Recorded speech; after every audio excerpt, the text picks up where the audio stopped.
আল্লাহ রাব্বুল আলামিনের বাণী, ফাইন্না মাআল উসরি ইউসরান, ইন্না মাআল উসরি ইউসরা। আল্লাহ পাক বলেন, জেনে রাখো, দুঃখ এবং কষ্টের সাথে রয়েছে সুযোগ আর সুবিধা, আর অসচ্ছলতার সাথে রয়েছে উদার সচ্ছলতা। জোরে কান সুবহানাল্লাহ। কাজে ভয় পাওয়ার কারণ নাই, হতাশ হওয়ার কারণ নাই। মন আশায় বুক বেঁধে রাখো। গুনাহ করেছো, হতাশ হয়েও না। যুবকদের গুনাহ করা স্বাভাবিক। ইউনিভার্সিটির ছাত্র, কলেজের ছাত্র, প্রফেসর, শিক্ষক, অফিসার ঘুষ খেয়েছেন, জিনা করা হয়েছে, মদ খাওয়া হয়েছে, মিথ্যা কথা বলা হয়েছে, যাই কিছু করেন না কেন ভয় পাওয়ার কারণ নাই, নিরাশ হওয়ার কোনো দরকার নাই। আল্লাহ পাক ডেকে বলেছেন, কুল ইয়া ইবাদিয়াল্লাযীনা আসরাফু আলা আনফুসিহিম লা তাকনাতু মির রাহমাতিল্লাহ। আরে আমার আল্লাহর মতো এত ভালো আর কেউ আছে? এত দরদ আর কারো আছে? আমার আল্লাহ বলেন, ও নবী, আপনি শুনায় দেন, হে আল্লাহর বান্দারা, তোমরা যারা নিজেদের উপরে বাড়াবাড়ি করেছো, নিজেদের উপরে জুলুম করেছো, অত্যাচার করেছো, আমি আল্লাহর রহমত থেকে নিরাশ হয়ে যেও না। সুপ্রিয় দর্শক, আসসালামু আলাইকুম ওয়া রাহমাতুল্লাহ। যিনি মানুষকে দাওয়াত দিয়েছিলেন ভালোবাসার ভাষায়, তিনি ছিলেন আমাদের প্রিয় আল্লামা দিলওয়ার হোসেন সাইদী রাহিমাহুল্লাহ। আজ আমি তিনার এমন এক অনুপ্রেরণামূলক ওয়াজ আপনাদের সম্মুখে উপস্থাপনা করব। চলুন শুনে দেখি। মানুষ যদি অপরাধ করে, বাপের সাথে অপরাধ করেছে, মায়ের সাথে অপরাধ করেছে, মা বাবা সন্তানের চাইতে এত বড় কল্যাণকামী তো আর কেউ নাই, কিন্তু মা বাবা কোনোদিন বলে না, আয় আমার ছেলে তোরে মাফ করে দেই, এরকম বলে নাকি? মন চায় ছেলে যদি মাপ চাইতো, খুশি হয়ে মাফ করে দিতাম, কিন্তু কেন যে আসে না, ডাকে না যে আয় মাফ করে দেই। মা বাপ আপনাকে এত ভালোবাসে, সেই মা বাপও আপনাকে বলে না যে আয় মাফ করে দেই। আমার আল্লাহ হচ্ছেন এমন আল্লাহ, আল্লাহ রাব্বুল আলামিন ডাকেন, এ বান্দা, খুন করেছিস ফিরে আয়, জিনা করেছিস ফিরে আয়, হত্যা করেছিস ফিরে আয়, চুরি করেছিস ফিরে আয়, কুফরি করেছিস ফিরে আয়, সুদ খেয়েছিস, ঘুষ খেয়েছিস, মদ খেয়েছিস ফিরে আয়। এসে আমার দরবারে চোখের পানি ফেল, আমার দরবারে কাঁদাকাটি কর। ইন্নাল্লাহা ইয়াগফিরুয যুনুবা জামিআ ইন্নাহু হুয়াল গফুরুর রহিম। আমার দরবারে চোখের পানি ফেলে কাঁদ, আমি রব্বুল আলামিন জিন্দেগীর গুনাহ মাফ করে দেব। সুবহানাল্লাহ কোন, সুবহানাল্লাহ কোন। আমার কাছে কাঁদ, চোখের পানি ফেল। আল্লাহ রাব্বুল আলামিনের কাছে বান্দার দুইটা ফোঁটা বেশি প্রিয়। একটা হলো জিহাদের ময়দানে যে রক্ত ফোঁটা দেওয়া হয়, এটা আল্লাহর কাছে প্রিয়। আর আল্লাহর ভয়তে গুনার জন্য লজ্জা করে, অনুশোচনা করে বান্দা যখন চোখের পানি ছেড়ে দেয়, আল্লাহর কাছে এটা অত্যন্ত প্রিয়। নবীজি বলেছেন, বান্দা যখন গুনার ভয়তে, আল্লাহর ভয়তে, জাহান্নামের ভয়তে অনুশোচনা করে যখন চোখ দিয়া পানি ছেড়ে দেয়, ওই চোখের পানি নাকের অর্ধেক আসতে না আসতে আল্লাহ রাব্বুল আলামিন বান্দারে মাফ করে দেয়। আল্লাহ বরদাস্ত করতে পারেন না যে বান্দা কান্দু। আমার ভাইরা, আল্লাহ রহমত এই পৃথিবীতে, আল্লাহ রহমতকে 100 ভাগ করা হয়েছে। আল্লাহ রহমতের কত ভাগ? এই 100 ভাগের 1 ভাগ সারা পৃথিবীতে ছড়াই দেওয়া হয়েছে। আর 99 ভাগ কার কাছে? আল্লাহর কাছে। একটা ভাগ দুনিয়া ছড়ানো হয়েছে আদম আলাইহিস সালাম থেকে নিয়ে এই পর্যন্ত, এখান থেকে নিয়ে কিয়ামত পর্যন্ত পৃথিবীতে যত মানুষ আসবে, যত প্রাণী আসবে, তাদের মধ্যে প্রাণী জগতেও গাবি তার বাছুরকে ভালোবাসে, ঠিক কিনা? হাতি তার বাচ্চাকে ভালোবাসে, ঠিক কিনা? মুরগি তার বাচ্চাকে ভালোবাসে কিনা? প্রত্যেক মাই তার সন্তানকে ভালোবাসে মানুষের মতো। এই ভালোবাসা, স্নেহ, এই মমতা, এই করুণা, এই মহব্বত একটা ভাগ দুনিয়ায় দেওয়ার পর আপনি আর আমি যতটুকুন ভাগে পেয়েছি সেই মহব্বতে, স্ত্রীর মহব্বতে অস্থির, মায়ের মহব্বতে অস্থির, সন্তানের মহব্বতে অস্থির। এখন চিন্তা করেন, একটা ভাগ সারা পৃথিবীতে বিতরণ করার পর যেটুক পেয়েছি তাতে যদি এত মহব্বত হয়, তাহলে এর 99 ভাগ মহব্বত যে আল্লাহর কাছে জমা আছে, এই বান্দার জন্য তার কত মহব্বত, এই বান্দার জন্য কত করুণা তার, কত মহব্বত তার, কত দয়া তার। এজন্য আল্লাহ রাব্বুল আলামিন বলেছেন, নাব্বি ইবাদি আন্নি আনাল গফুরুর রহিম। আমার নবী সুসংবাদ দিয়ে দাও, বান্দাদেরকে শোনায় দাও যে আমি আল্লাহ তাআলা ক্ষমাশীল আর দয়াবান। হুজুর কাঁদতেছিলেন, হযরত ওমর রাদিয়াল্লাহু তাআলা আনহু এসে দেখেন হুজুর একা কাঁদতেছে। হুজুর জিজ্ঞেস করছেন, হযরত ওমর জিজ্ঞেস করলেন, হুজুর আপনি কাঁদেন কেন একা একা? হযরত ওমর বলেন, আমি যখন প্রশ্ন করলাম নবীজি বললেন, আমার কাছে কিছু আগে জিবরাইল এসেছিলেন। জিবরাইল এসে আমাকে বললেন, আল্লাহ পাক বলেছেন, হে আমার নবী, ইসলামের ভিতরে থেকে যে সমস্ত মানুষগুলো ইসলামের ভিতরে থেকে চুল আর দাড়ি পাকায় দিছে, কিয়ামতের দিন এই লোকগুলারে আমি শাস্তি দিতে আমার শরম হবে। হযরত ওমর বলেন, হুজুর উম্মতের জন্য কত বড় খোশ খবর এটা, আর আপনি কাঁদতেছেন। হুজুর বলেন, ওমর তুমি জানো না আমার কান্নার কারণ ভিন্ন। আমার কান্নার কারণ হলো যে আল্লাহ রাব্বুল আলামিন কিয়ামতের দিন দাড়ি চুল পাকা বান্দারে শাস্তি দিতে শরম করবেন। সেই দাড়ি চুল পাকা বান্দাগুলি আল্লাহর সাথে নাফরমানি করতে শরম করে না। আমি এই লজ্জায় কাঁদতেছি।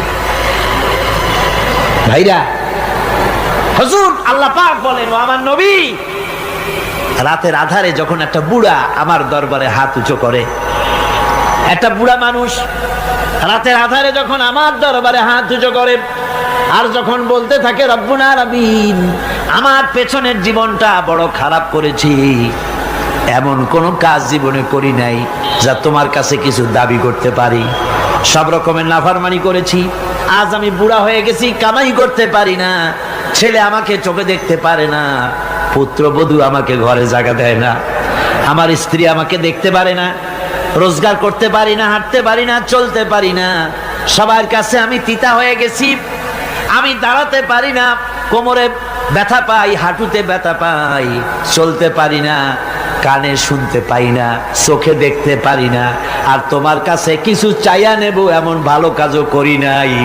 এইভাবে যখন বান্দা কাঁদতে থাকে আমার দরবারে, ও আমার হাবিব আমার রহমতের দরিয়ায় জোশ মেরে যায়, আমার শরম হয় এই বুড়াটারে কেমনে খালি হাতে ফিরাইয়া দেই। সুবহানাল্লাহ, সুবহানাল্লাহ। আমার আল্লাহর এত দয়া, আমার আল্লাহর এত মায়া, এত মহব্বত। আমার আল্লাহ রাব্বুল আলামিন বলেন, ওয়াইদা সালাকা ইবাদি আন্নি ফাইন্নী করিব। ও আমার হাবিব, আমার বান্দা আমার ব্যাপারে প্রশ্ন করে, আমি বান্দার একদম নিকটে।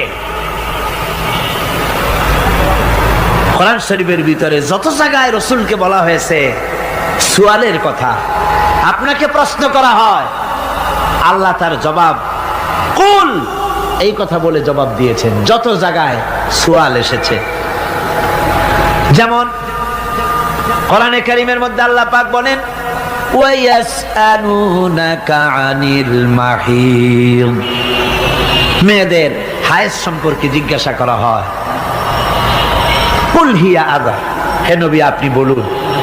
এভাবে করে কুল দিয়ে জবাব দেওয়া হচ্ছে। আবার প্রশ্ন করা হচ্ছে, ওয়ায়াসআলুনাকা আনিল আনফাল, এই গনিমতের মাল সম্পর্কে হুজুর আপনাকে, হে নবী আপনাকে প্রশ্ন করা হয়। আল্লাহ কুল দিয়া জবাব দিলেন, আল্লাহ বলেন আপনি বলেন।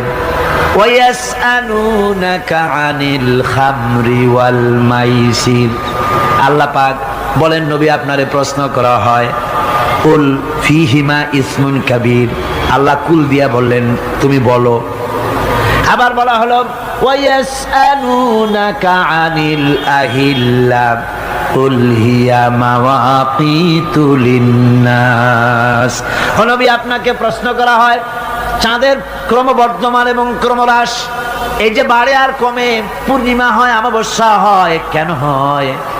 আপনি বলুন কুল, আপনি বলেন এটা আমি অক্ত এবং সময়, বছর আর দিন গণনা করার জন্য পৃথিবীবাসীদের জন্য বিনা পয়সায় একটা ক্যালেন্ডার বানাইয়া আকাশে ঝুলাই রেখেছি।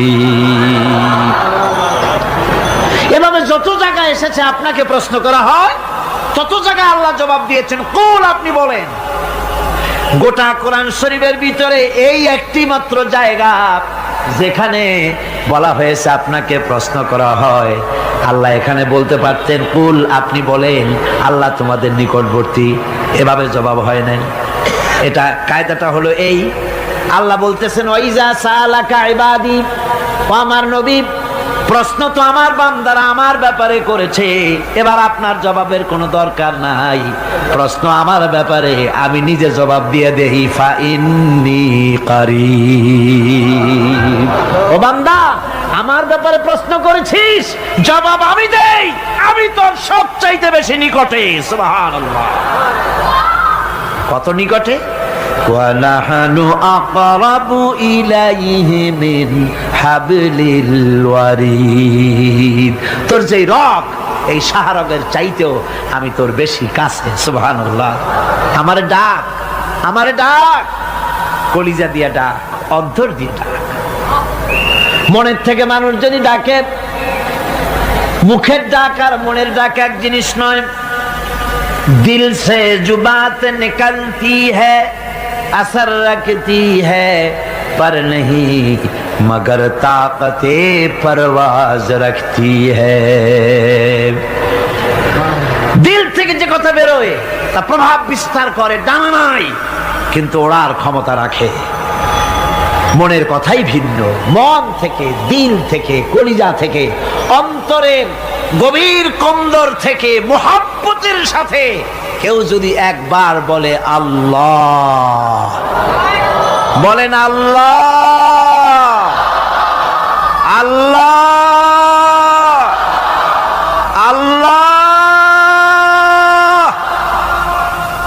আল্লাহ রাব্বুল আলামিন বলেন অন্তরের অন্তঃস্থল থেকে একটি বার যদি বান্দা বলেন আল্লাহ, আল্লাহ বলেন 70 বার সাড়া দিয়া জিজ্ঞেস করি বান্দা কি চাও, আমি তোমার কাছে আসি।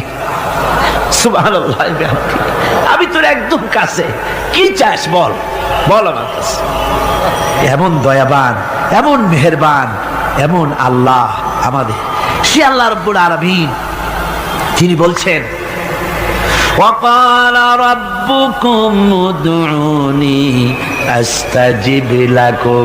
তোমাদের রব বলেছেন আমারে ডাকো, আমি আল্লাহ ডাকের সাড়া দিয়া দেব। সুবহানাল্লাহ। কারে ডাকতে হবে? কারে ডাকতে হবে? এই বিশাল জনসমুদ্র একযোগে চিল্লা এখন কারে ডাকতে হবে? কোন পীর সাহেবকে নয়, আল্লাহর কসম কোন খাজা বাবাকে নয়, ডাকতে হবে কারে? চিল্লা এখন কারে? ওয়াকালা রাব্বুকুম উদউনি, তোমার রব তোমাকে বলতেছে আমারে ডাকো, আস্তাজিব লাকুম, আমারে ডাকবে আমি সাড়া দিয়ে দেব। সুবহানাল্লাহ। আল্লাহকে ডাকেন, কি চাই আপনার বলেন, কি চাই? আল্লাহর কাছে চান, আল্লাহ দিয়ে দিবে। যাওয়ার জায়গা আল্লাহর কাছে চাইবেন, আল্লাহ দিবেন। দেওয়ার জায়গা, চাওয়ার জায়গা হলো সেজদায় পড়ে যাবেন। আমার ভাইয়েরা জায়গাটা চিনায় দিলাম। মাজারে যাওয়া লাগবে না, কবরে যাওয়া লাগবে না। 2 রাকাত নামাজ পড়ে সেজদায় পড়ে গিয়া যত বিপদ আছে, মুসিবত আছে, সেজদার মধ্যে চোখের পানি ছেড়ে দেন আর কেন্দে কেন্দে জীবনের কথা বলেন। আল্লাহ রাব্বুল আলামিন আপনার আওয়াজ শুনবেন আর দোয়া কবুল করে নিবেন। কাঁদতে হবে আল্লাহর কাছে। কার কাছে? আল্লাহর কাছে। সুম্মা ইস্তাগফিরুল্লাহ, আর এরপরে সে যদি আমি আল্লাহর কাছে ক্ষমা চাই, ইয়াজিদিল্লাহ গাফুরার রহিমা, সে আমি আল্লাহকে গফুর এবং রহিম হিসাবে পাবে। সুবহানাল্লাহ। আল্লাহকে গফুর এবং রহিম হিসাবে পাওয়া যাবে। সব আল্লাহকে বলতে হবে, গুনাহ মাফ চাইতে হবে। এই জন্য হুজুর সাল্লাল্লাহু আলাইহি ওয়াসাল্লাম দৈনিক 100 বার তওবা করতেন। কোন হাদিসে আছে 70 বার, কোন হাদিসে আছে 100 বার তওবা পড়তেন। নামাজের পরে তো প্রত্যেক নামাজই পড়তেন হুজুর, সালাম ফিরাতেন আর সাথে সাথে বলতেন আল্লাহু আকবার, আস্তাগফিরুল্লাহ, আস্তাগফিরুল্লাহ, আস্তাগফিরুল্লাহ। মনে থাকবে আপনাদের? মনে থাকবে? সালাম ফিরাইয়া কি বলবেন? না, সালাম ফিরাবার সাথে সাথে বলবেন আল্লাহু আকবার, তারপরে পড়বেন আস্তাগফিরুল্লাহ, আস্তাগফিরুল্লাহ, আস্তাগফিরুল্লাহ। তওবা পড়বেন, আল্লাহর কাছে সবসময় গুনাহ মাফ চাইতে থাকবেন, বিনীত থাকবেন। আল্লাহকে পাওয়া যাবে, তাকে রহিম হিসাবে পাওয়া যাবে। সুতরাং ঈমান বিল্লাহ, আল্লাহর প্রতি ঈমান আনলে পরে চতুর্থ নম্বরের যে উপকারটা হবে সেটা হলো হতাশায় ভুগবে না, নিরাশায় ভুগবে না, আশায় বুক বেঁধে উঠবে, ঈমান মজবুত হবে, আল্লাহর কাছে মানুষ বিনয়ী হয়ে যাবে। এবার পঞ্চম নম্বরের উপকার আমি বলছিলাম, ঈমান বিল্লাহ, আল্লাহর প্রতি ঈমান আনলে পরে অসংখ্য উপকার হয়, অসংখ্য বৈশিষ্ট্য আছে। এর 6টা উপকারের কথা আমি বলবো। কয়টা? অসংখ্য উপকারের ভিতরে প্রধান 6টি উপকারের কথা বলবো। এর বললাম কয়টা? 4টে বলছি। এবার বলো পঞ্চম উপকারের কথা। আল্লাহর প্রতি আপনি পূর্ব পশ্চিমে কতবার মুখ ঘোরালেন, এটাই কিন্তু আপনার আসল সৎ কাজ নয়। আসল সৎ কাজ হলো আল্লাহর প্রতি ঈমান আনা। এই ঈমানের ব্যাপারে 3টা দিন আমরা পার করে দিলাম, এখনো কথা শেষ হয় নাই। আল্লাহর প্রতি ঈমান আনলে পরে যে উপকারটা হবে পঞ্চম নম্বরে, সেটা হলো কঠোর এবং কঠিন বিপদের ভিতরে বান্দার ভিতরে অবিচলতা এবং ধৈর্যের সৃষ্টি হয়ে যাবে। আলহামদুলিল্লাহ। কঠিন বিপদ মুসিবত আসলে পরে সে অবিচল থাকবে। সারা দুনিয়ার বিপদ আপদ, শত্রুতা, দুঃখ, কষ্ট, মুসিবত, জুলুম, নির্যাতন সবকিছু পাহাড়ের মতো উঁচু হয়ে তাকে ঘিরে ফেলবে, কিন্তু তাকে এক চুলও নাড়াতে পারবে না। আলহামদুলিল্লাহ। সারা পৃথিবী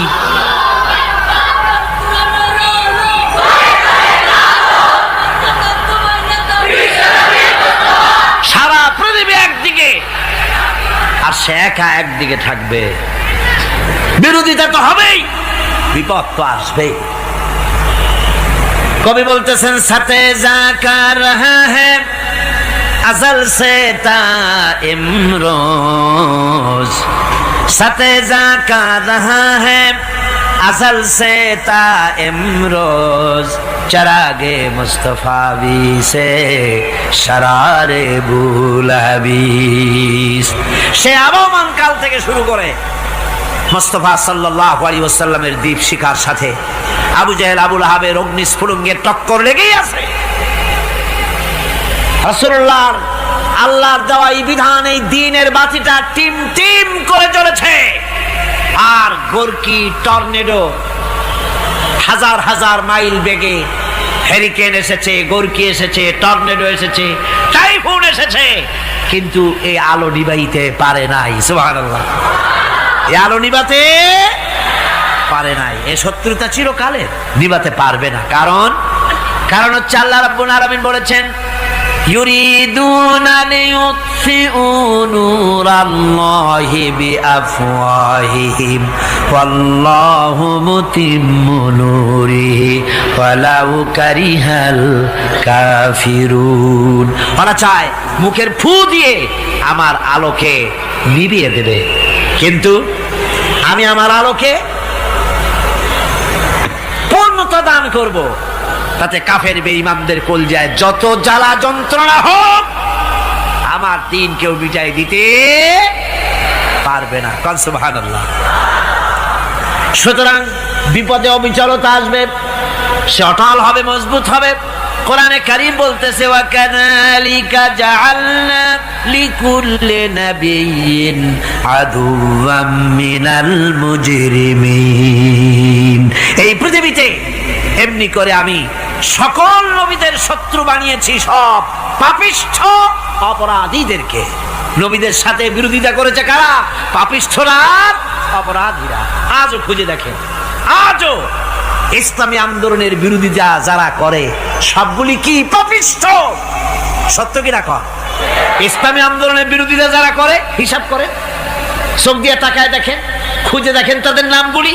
মদখোর, জেনাকার, বদমাশ, চোর, হাইজাকার, বেনামাজি, লুটেরা, মিথ্যাবাদী, সবচাইতে সমাজের নিকৃষ্ট লোকগুলি ইসলামের বিরোধিতা করে।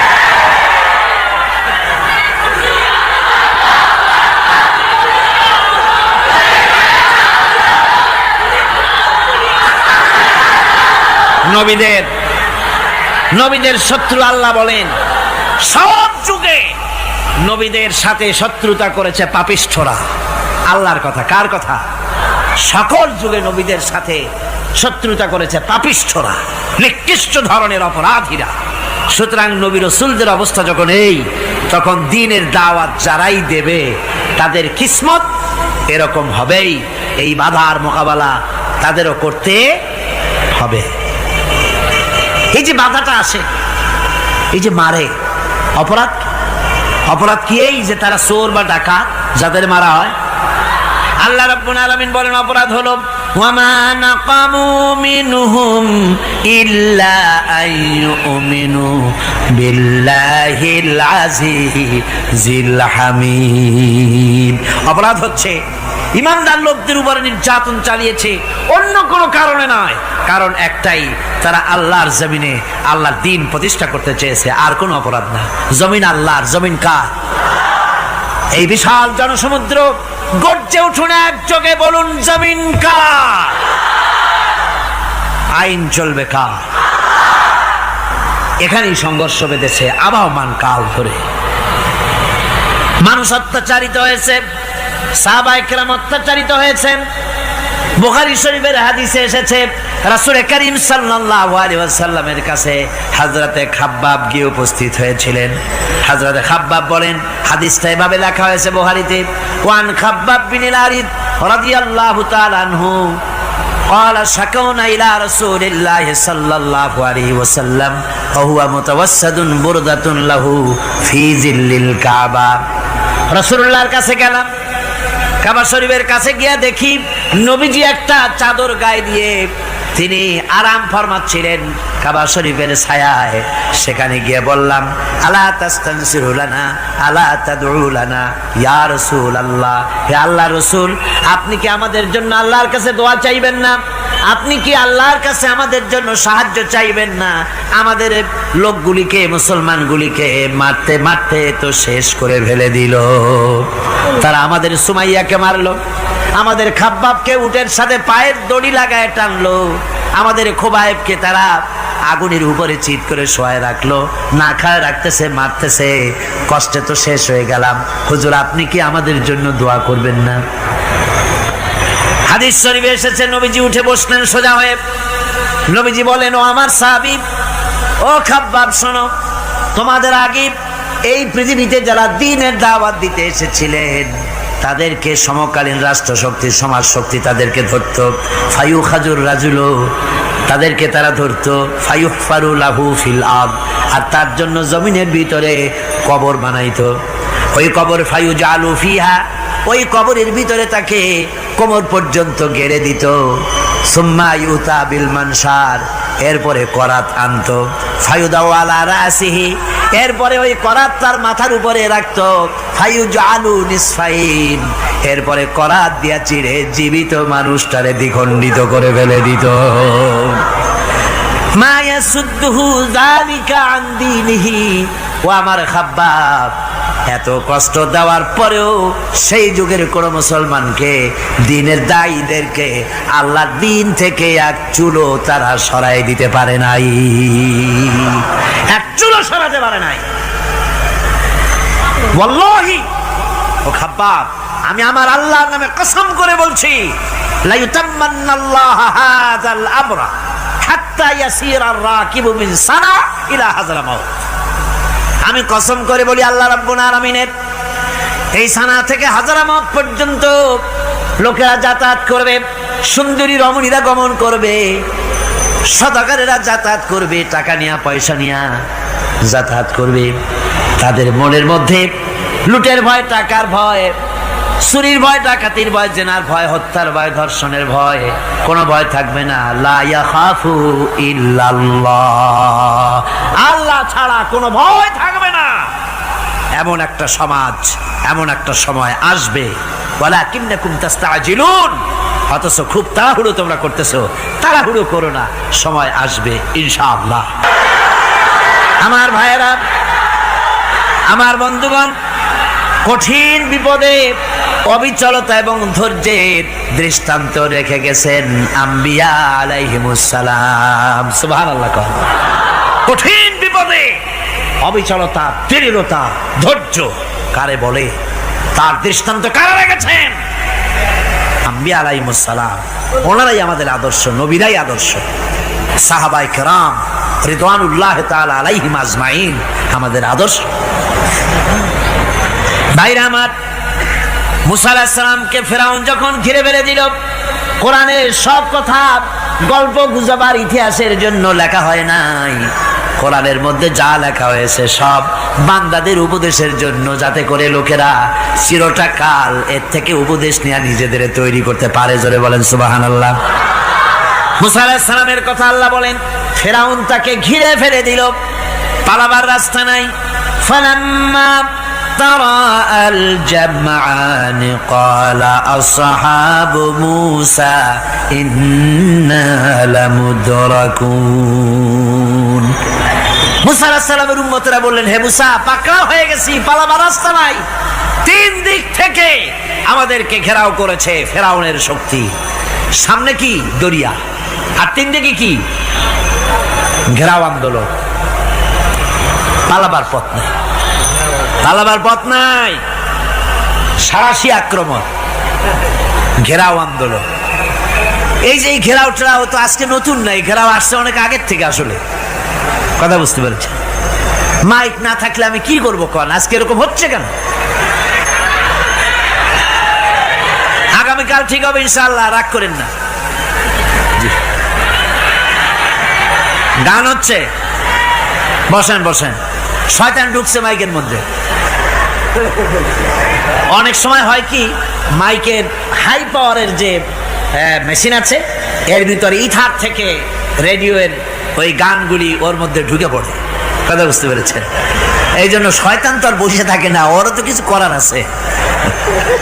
ধৈর্য ধরেন, ধৈর্য ধরেন। কালকে অপারেটরদেরকে মাওলানা শামসুদ্দিন সাহেবের কাছে অনুরোধ করব, অপারেটর একটু ভালো করে হেদায়েত করে দেবেন। মাইকে আজকে আমার নিজেরও কষ্ট হচ্ছে, আমিও বুঝতে পারছি না যে আমার কথাগুলি কি আওয়াজে বেরোচ্ছে, যার জন্য আমাকে বেশি চিল্লাইতে হচ্ছে।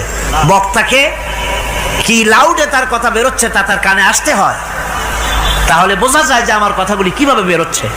এটা এই অবস্থায় সিচুয়েশন আজকে নাই, এবং লোকেরাও মাইকের ব্যাপারে আজকে অভিযোগ করেছে, যা বিগত 16 বছরে করে নাই। সেটের ব্যাপারে কোথাও কোনো অসুবিধা হয়েছে?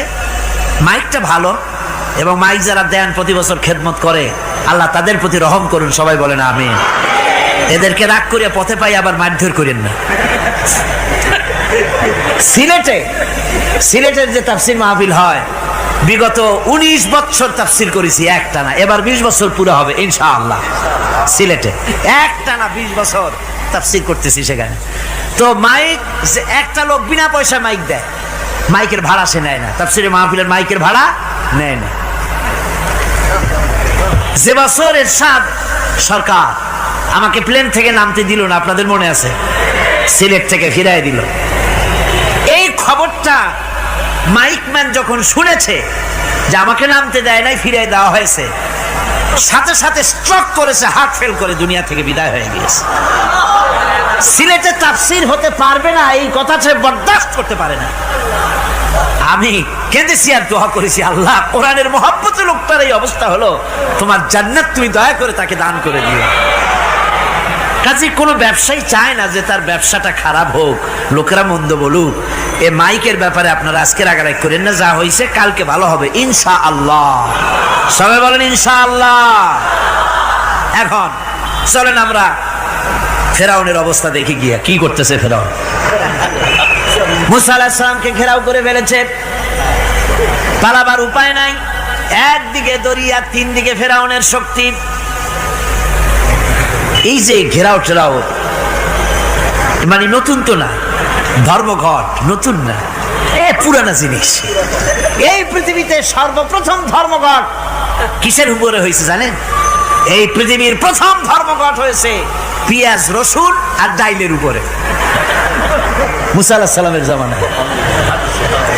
লান নাসবিরা আলা তাআমিন ওয়াহিদ, আমরা এক রকমের খাদ্য আর খাবো না, আমাদের পেঁয়াজ দেওয়া লাগবে, ডাল দেওয়া লাগবে, রসুন দেওয়া লাগবে। সর্বপ্রথম ধর্মঘট হয় মুসা আলাইহিস সালামের জামানায়, সেখান থেকে শুরু হয়েছে। কিন্তু মশাল মিছিল যে আসলো কই থেকে, এইটা আমি খুঁজে পাইনি। পরে প্রত্যেকটা জিনিসের তো ইতিহাস আছে, আমি খুঁজতে খুঁজতে পেলাম। আমি জানি না এর ইতিহাস মূলে কোথায়, কিন্তু আমি যদ্দূর খুঁজে পাইছি সেটা হলো মশাল মিছিলের আবিষ্কার হয়েছে লঙ্কায় রাবণের সময়। হনুমানের লেজে আগুন দিয়া তারপরে লঙ্কা কাণ্ড ঘষালো, নামই আছে লঙ্কা কাণ্ড। হনুমানেরা লেজে আগুন দিয়ে রাবণ যে লঙ্কায় মশাল মিছিল করেছিল হনুমানদের দিয়া, ওই হনুমানের ওই সিস্টেমটা এখনো আমাদের দেশে চালু আছে। এইটা আসলে কোন ভদ্রলোকের এই মিছিল হওয়া উচিত না। আগুন নিয়ে কিসের মিছিল? আগুন হলো জাহান্নামের প্রতীক। আগুন কিসের প্রতীক? জাহান্নামের প্রতীক। যদিও আমাদের উপকারে লাগে, কাজে লাগে। সুতরাং আমরা যা করব, প্রত্যেকটা জিনিসের পেছনে সুন্নতে নববীর কোনো না কিছু থাকতে হবে। কথা বুঝতে পেরেছেন? তিন দিক থেকে ঘেরাও হয়ে গেছে, পালাবার কোনো রাস্তা। হযরতে মুসা আলাইহিস সালামের কাছে উম্মতেরা বললেন, পালাবার তো কোনো পথ নাই, এখন উপায়টা কি? আমাদের তো আর উপায় নাই। মুসা আলাইহিস সালাম দেখেন বিপদে পড়ে গেছেন, কিন্তু ধৈর্য হারান নাই, ভয় পান নাই। ভয় পাইছিলেন? ভয় পেয়েছেন? প্রশ্নই ওঠে না। মুসা আলাইহিস সালাম, আল্লাহ পাক যাদেরকে বলেছেন উলুল আযম রাসূল, যাদের বলেছেন তার মধ্যে হযরত মুসা একজন উলুল আযম পয়গম্বর। চারটিখানি কথা না, আল্লাহ কথা বলছেন তার সাথে, কালিমুল্লাহ তিনি। সুবহানাল্লাহ। মুসা আলাইহিস সালাম শোনালেন, কাল্লা ইন্না মাইয়া রাব্বি সায়াহদিন। কখনো নয়, আমার উম্মতেরা ভয় পেও না, আমার রব অবশ্যই আমাকে পথ দেখাবে। সুবহানাল্লাহ। তিন দিক থেকে শত্রু, একদিকে দরিয়া, পালাবার কোন রাস্তা নাই। সেখানে দৃঢ়তার সাথে তিনি বলছেন, অবশ্যই আমার আল্লাহ আমারে পথ দেখাবে। সুবহানাল্লাহ। নবীরা এই দৃঢ়তা দেখিয়েছেন, অবিচলতা দেখাইছেন। আল্লাহ পাক মুসা আলাইহিস সালাম যখন এই দৃঢ়তা দেখালেন, এই অবিচলতা দেখালেন, সঙ্গে সঙ্গে জিবরাইল এসে হাজির হয়ে গেলেন। আল্লাহ পাক বলেন, ফাআওহাইনা ইলা মুসা আন আদরিব বিআসাকাল বাহরা ফানফালাকা ফাকানা কুল্লু ফিরকিন কাত্তাউদিল আযীম। মুসা আলাইহিস সালামকে আমি ওহী নাযিল করলাম, তাকে বললাম হাতে যে লাঠি আছে, এই লাঠি দিয়ে আঘাত করো দরিয়ার উপরে। দরিয়ার উপরে আঘাত করলেন, একটা রাস্তা হয় নাই, 12টা রাস্তা তৈরি হয়ে গেল। আর দেওয়ালগুলা পাহাড়ের মতো উঁচা হয়ে গেল। দরিয়ার ভিতরে পাহাড়ের মতো উঁচা, মজবুত 12টা রাস্তা। এবার মুসা আলাইহিস সালাম তার দলবল নিয়ে চললেন। আল্লাহ রাব্বুল আলামিন বলেন, ওয়া আনজাইনা মুসা ওয়া মান মাআহু আজমাইন। মুসা এবং তার সাথী সঙ্গীদেরকে আমি পার করে দিলাম। মুসা আলাইহিস সালাম এবং তার সাথী সঙ্গী নিয়ে যখন দরিয়ার মাঝখানে আসছে, ফেরাউন তার দলবল নিয়ে এসে গেছে। আসে দেখে নদীর মধ্যে রাস্তা। বাবা, খুব তো কায়দা। ও মনে করছে ওর বাজানের তৈরি করা ডিস্ট্রিক্ট বোর্ডের রাস্তা। ওর লোকজন নিয়ে নেমে গেছে দরিয়ার ভিতরে।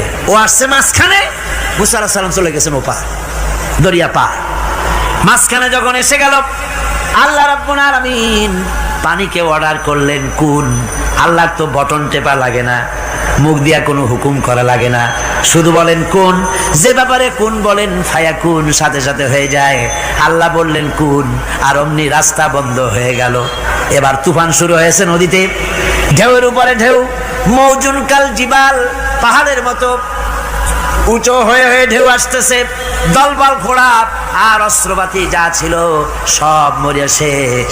এবার ফেরাউন একা উপরে ওঠে আর নিচে নামে, পানি খেতে খেতে পেটের কাম সারা,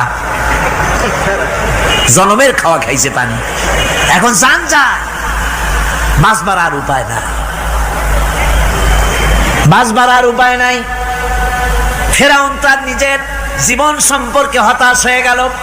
এবার ফেরাউন বলতেছে, আমানতু আন্নাহু লা ইলাহা ইল্লাল্লাযী আমানাত বিহি বানু ইসরাঈল।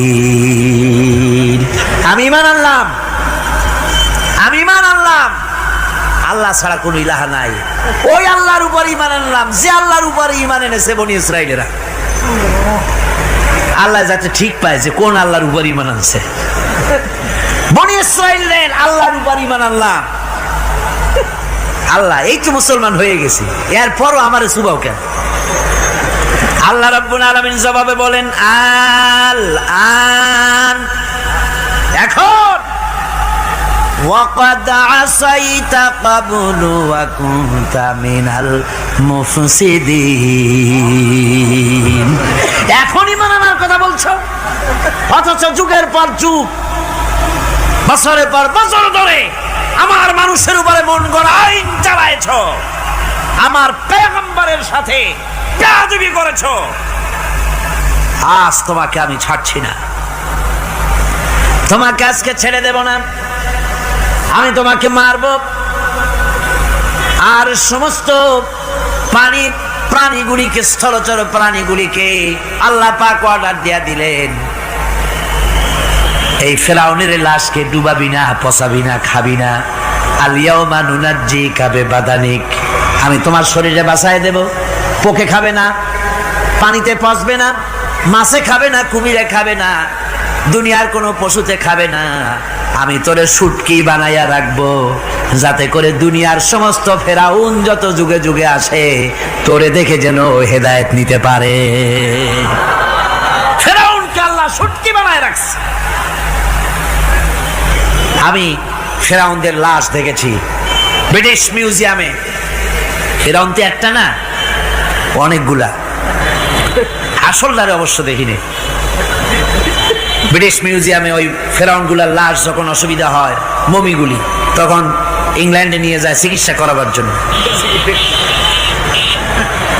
চোখ টোক আছে গর্তের ভিতরে, তারপরে চামড়া টামড়া হাড়ের সাথে মিশানো, ওইভাবে চেহারা দেখলে মনে হয় যে সত্যি ফেরাউন এগুলো। আর ব্রিটিশের কাম মিশর থেকে না আনছে এমন কোনো জিনিস নাই। আমি সেইখানে এক বক্তৃতা বলছিলাম, আপনারা এদের এখন সভ্য, এদের এখন ভদ্র, এরা হলো ইন্টারন্যাশনাল চোর। ওরা সারা দুনিয়া চুরি করেছে। লন্ডনে বক্তৃতা করেছি, সারাটা দুনিয়া চুরি করছে, আমাদের দেশকে শোষণ করেছে। এই বিশাল ভূভাগকে শোষণ করে ইংল্যান্ডের দ্বীপটাকে তারা সাজাইছে। তারা ময়ূর সিংহাসনের, শাহজাহানের ময়ূর সিংহাসনের ময়ূরের বাম চোখে কোহিনূর মণি লাগাইছিলেন। শাহজাহান ময়ূরের ডান চোখে কোহিনূর মণি লাগায় নাই। কোহিনূর মণির অনেক দাম, আমি দেখে এসেছি মণি। এখন সেটা কুইন এলিজাবেথের মুকুটে শোভা পাচ্ছে। সেই মণি এমনি বলে প্রবাদে 7 রাজার ধন 1 মাণিক্য, বলেন এরকম অনেক দাম। শাহজাহান দেখালেন, আমি মুসলমান, আমার কাছে এটার দাম নাই, এই জন্য ময়ূরের ডান চোখে লাগালাম না, বাম চোখে লাগাই দিলাম। এইটারে চুরি করছে। তারপরে মিশর থেকে, মিশরের মমি চুরি করেছে, জুতা চুরি করছে, ছাতি চুরি করছে, পিসা চুরি করেছে। আমি বললাম, এগুলা কি ভদ্রলোক নাকি? এরা জুতা চোর, পিসা চোর, লাঠি চোর, সব চুরি করেছে। যাই দেখেন ব্রিটিশ মিউজিয়ামের মধ্যে সব দুনিয়ার চুরি করা জিনিস নিয়ে তারা মানুষকে দেখাইয়া পয়সা উপার্জন করছে। টিপু সুলতানের তরবারিটা পর্যন্ত চুরি করেছে। আজ পর্যন্ত ব্রিটিশ মিউজিয়ামে টিপু সুলতানের তরবারিটা আছে, আমি তরবারিটা দেখে এসেছি। আমার বন্ধুগণ, বলতেছিলাম যে পৃথিবীতে আল্লাহ রাব্বুল আলামিন নবীরা তাদের চরিত্র দিয়ে বিপদের মোকাবেলা করে, দুনিয়ার সামনে কঠিন বিপদের মোকাবেলা করে অবিচলতা, দৃঢ়তা দেখায় গেছেন যে কেমন করে এই পৃথিবীতে বিপদের সামনে মোকাবেলা করতে হয়। ধৈর্য ধরতে হবে, বিপদ আসবে পাহাড় সমান হয়ে, আপনাকে ধৈর্য ধারণ করতে হবে সেভাবে বুক বেঁধে। যেহেতু এটা যদি বিশ্বাস হয় যে আমার কিসমতে যা আছে তার থেকে বেশি কিছু হবে না, তাহলেই আপনার ধৈর্য আসবে, ভয় পাবেন না। কথা ঠিক কিনা কন? এবারে হযরত হুদ আলাইহিস সালাম সম্পর্কে আল্লাহ রাব্বুল আলামিন বলেন, হযরতে হুদকে যখন ষড়যন্ত্র হলো কাফির বেঈমানেরা তাকে মেরে ফেলার জন্য যখন সরকারি ষড়যন্ত্রে লিপ্ত হয়ে গেল, হযরতে হুদ সমাজের এই চ্যালেঞ্জের মোকাবেলা করলেন। হযরত হুদ বলেন, ফাকিদুনি জামিআন সুম্মা লা তুনজিরুন ইন্নী তাওয়াক্কালতু আলাল্লাহি রাব্বি ওয়া রাব্বিকুম।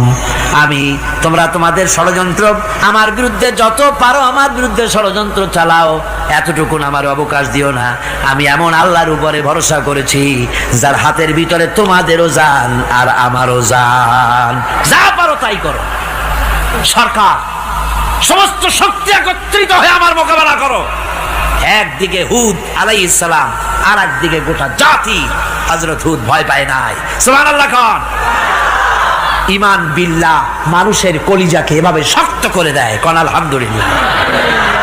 এবারে এই বিপদের, কঠিন বিপদের মোকাবেলা করে আমার রাসূল যে প্রমাণ দিয়া গেলেন, আমার রাসূল যে কঠিন বিপদের মোকাবেলা করলেন, ভাইরা আমার, হিজরতের রাতে সওর পাহাড়ের ভিতরে যখন তিনি আশ্রয় নিলেন, হযরতে আবু বকরের সাথে ছিলেন। হযরতে আবু বকর রাদিয়াল্লাহু তাআলা আনহু বলেন, হুজুর আপনি দাঁড়ান, এটা তো পাহাড়িয়া গুহা, গুহার ভিতরে সাপ থাকতে পারে, বিচ্ছু থাকতে পারে, আমি আগে ঢুকি, বিপদ যদি হয় আমার উপর থেকে হয়ে যাক। গুহার ভিতরে নেমে গুহা সাফ করলেন। এরপরে হুজুরকে ডাকলেন, হুজুর তাশরীফ নিলেন গুহার ভিতরে। এরপরে হুজুর বললেন, আবু বকর, পাহাড়ে হেঁটে হেঁটে 2-3টা পাহাড় পাড়ি দিয়া যাওয়া লাগে সোর পাহাড়ে।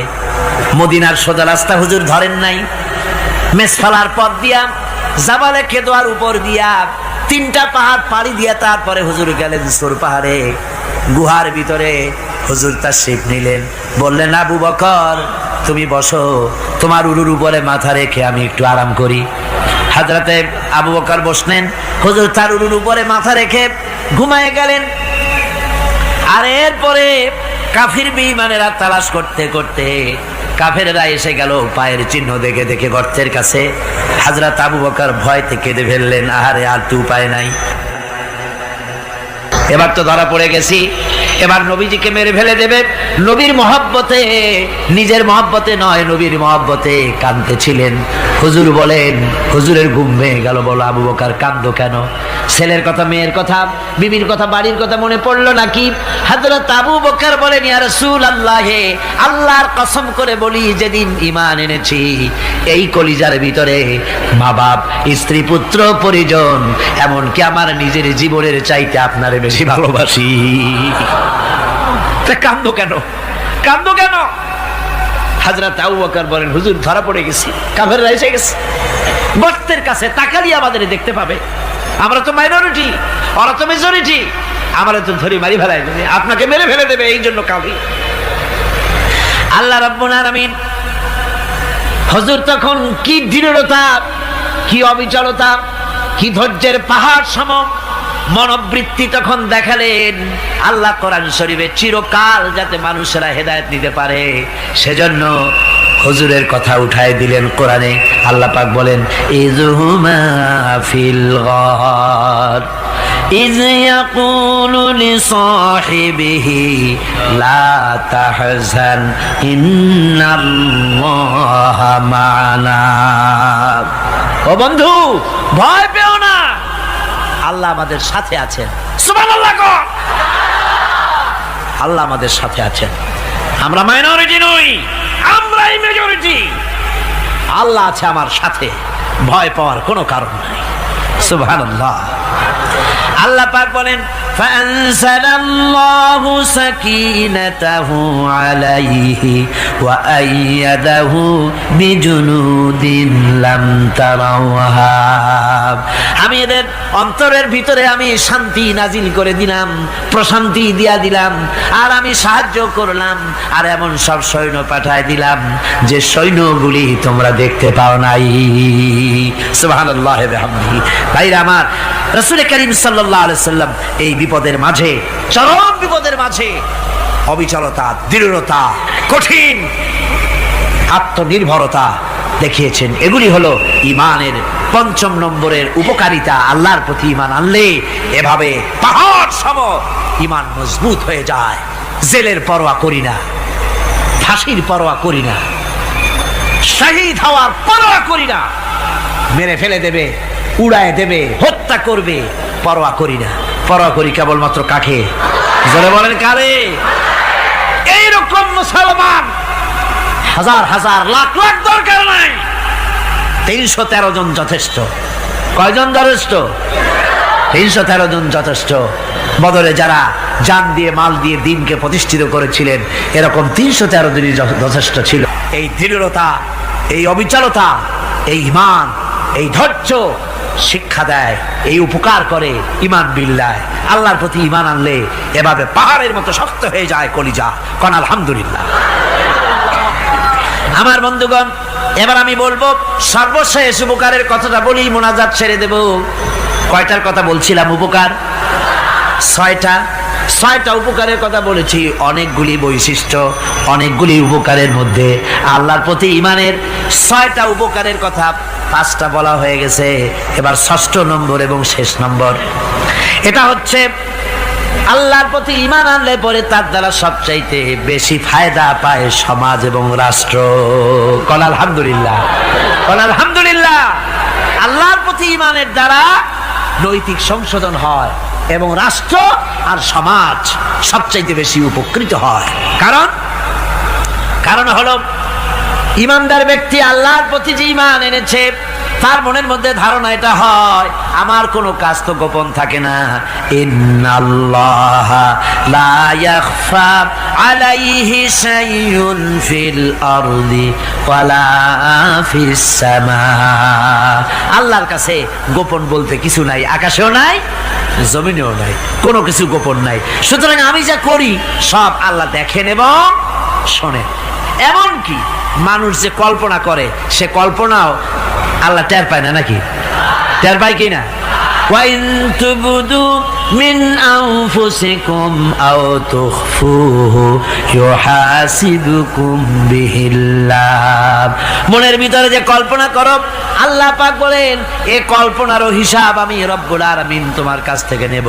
ফায়ুআযযিবু মান ইয়াশাউ, যারে খুশি শাস্তি দেব, আর যারে খুশি আমি মাফ করে দেব। জোরে বলেন সুবহানাল্লাহ। ফায়াগফিরু লিমান ইয়াশা ওয়া ইউআযযিবু মান ইয়াশা, যারে খুশি মাফ করব, যারে খুশি শাস্তি দেব, কল্পনারও হিসাব নেব। এই কথা মুমিনের যদি জানা থাকে, তাহলে আর তার কোনো চিন্তা থাকে না, তার নৈতিক চরিত্র ভালো হয়ে যায়। কোন সুবহানাল্লাহ। আমার বন্ধুগণ, ঈমানদার লোক, আল্লাহর প্রতি ঈমান আসলে পরে সমাজ উপকৃত হয়, রাষ্ট্র উপকৃত হয়ে যায়। যেহেতু বান্দা জানে আমি দায়িত্বহীন কোনো কথা বলতে পারবো না, দায়িত্বহীন কোনো কাজ করতে পারবো না।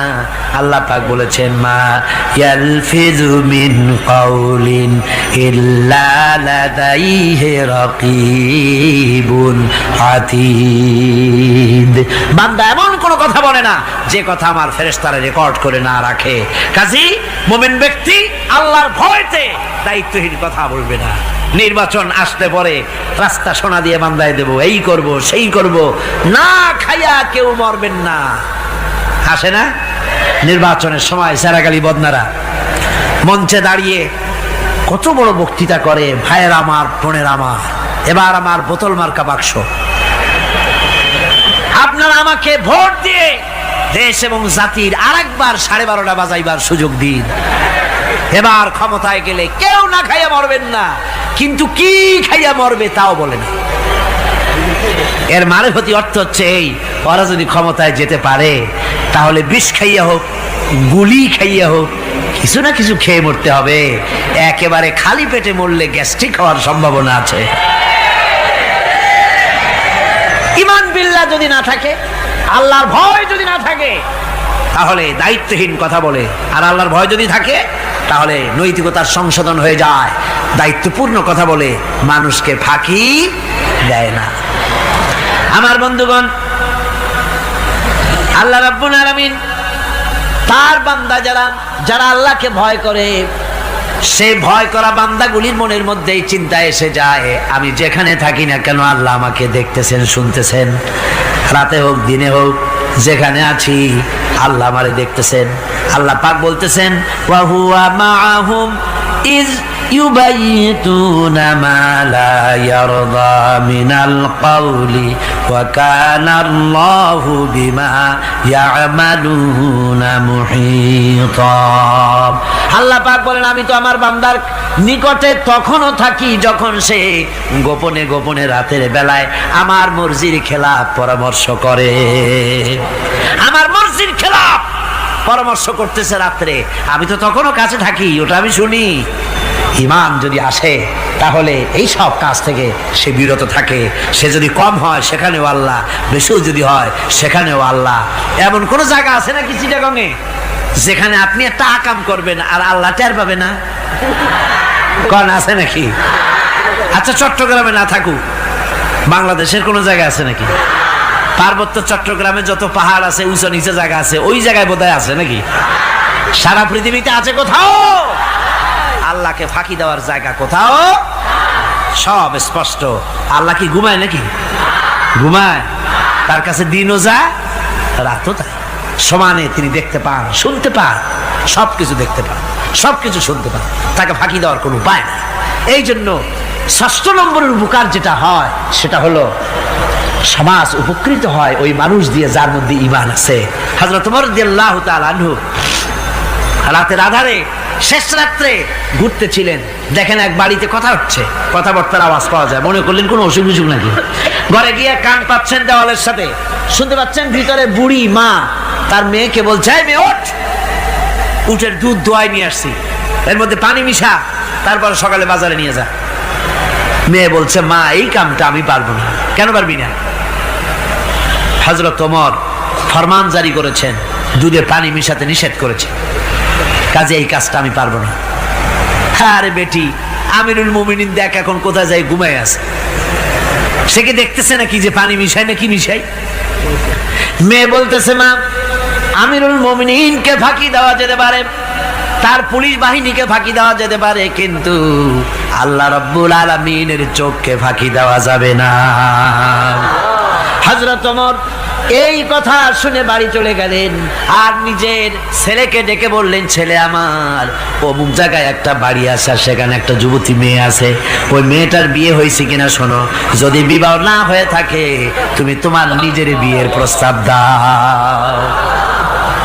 আমিরুল মুমিনিন এই মেয়েটা সুন্দরী কেমন, স্বাস্থ্য কেমন কিছুই দেখলেন না, দেখলেন তাকওয়া। কি দেখলেন? আল্লাহর ভয়। আল্লাহর ভয় যখন একটা জাতির মধ্যে আসে, পুলিশ লাগে না, পুলিশের কাজ কমে যায়।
সম্মানিত দর্শক, যে আগুন সাইদি সাহেব জ্বালিয়ে গিয়েছিলেন তা কিন্তু নিভে যায়নি। সেই আলো আজও জ্বলছে আমাদের হৃদয়ে। বন্ধুরা, সত্যের এই আলো যাতে কখনো নিভে না যায়। সুপ্রিয় দর্শক, আপনাদের যদি আমাদের চ্যানেলের ভিডিওগুলো ভালো লাগে তাহলে একটি লাইক দিন, শেয়ার করুন, হলে সাবস্ক্রাইব করে আমাদের পাশেই থাকুন। আসসালামু আলাইকুম ওয়া রাহমাতুল্লাহ।